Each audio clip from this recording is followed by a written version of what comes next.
Alunos, vocês estão bom? Aqui é o professor Robert e esse é mais um resumão de zoologia sobre Filoanelida. Filoanelida reúne cerca de 16.500 espécies descritas, representadas pelas minhocas, sanguessugas e os poliquetos.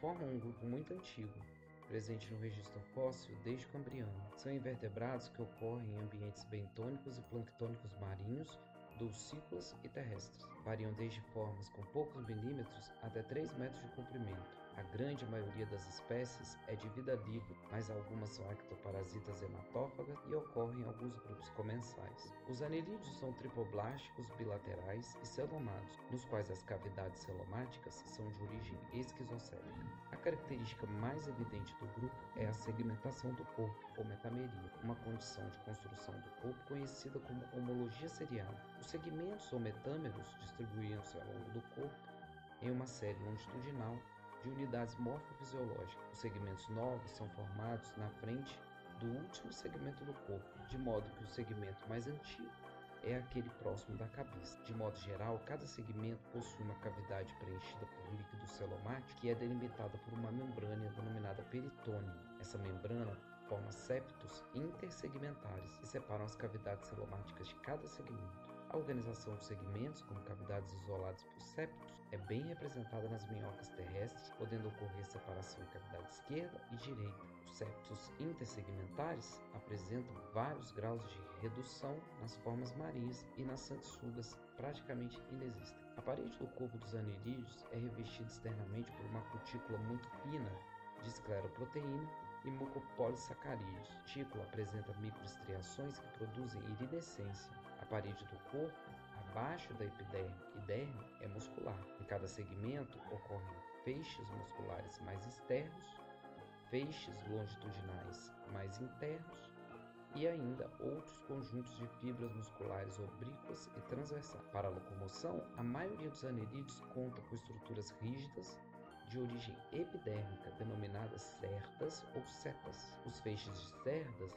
são responsáveis pela tração do animal contra o substrato. Nos poliquetos, tais feixes dispõem-se aos pares em cada segmento, em projeções laterais carnosas, chamadas parapódios. A região cefálica corresponde ao prostômio, que se situa logo à frente da boca, dorsalmente, com frequência seguido por um peristômio, que contorna a boca, mas podem ocorrer diferentes graus de modificação e fusão de segmentos nessa região. O sistema sensorial está concentrado principalmente na cabeça, mas também em diversos apêndices, órgãos nucais e estatocisto, além de papilas e cirros. O sistema nervoso é bem desenvolvido, com gânglios cerebrais dorsais e um cordão nervoso ventral que se estende ao longo do corpo, com gânglios e terminações nervosas segmentares. O tubo digestivo é completo e pode apresentar vários graus de regionalização, com o ânus localizado no pigídeo. Em geral, o sistema circulatório é fechado e o sangue circula em vasos longitudinais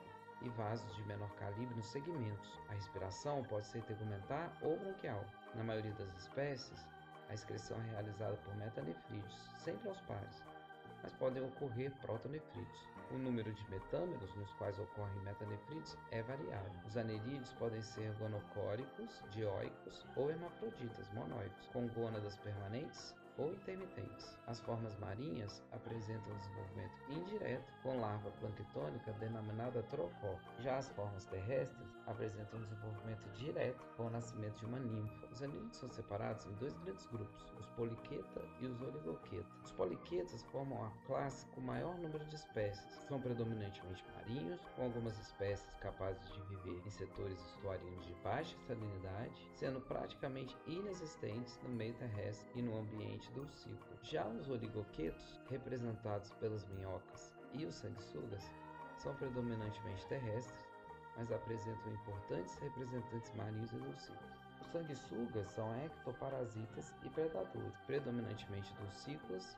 mas com representantes terrestres e marinhos. A evolução dos anelídeos deu-se provavelmente a partir de um ancestral com segmentação homônoma marinho, bentônico e cavador em fundos lodosos. Aceita-se que as tendências seguidas ao longo da evolução do grupo foram especialização do aparelho reprodutor, perda e redução de parapódios e cerdas, redução e fixação do número de segmentos e formação de ventosas para alimentação e locomoção, no caso dos sanguessugas. Considerando as afinidades dos grupos de invertebrados protostômios, existe uma característica compartilhada entre anelídeos, moluscos e lofoforados, além de equiúros e sipúnculos, que é a presença de um estágio larval planctônico chamado trocóforo, o que pode ser mais uma evidência da existência de um ancestral comum a todos esses grupos de protostômios, lofotrocozoários.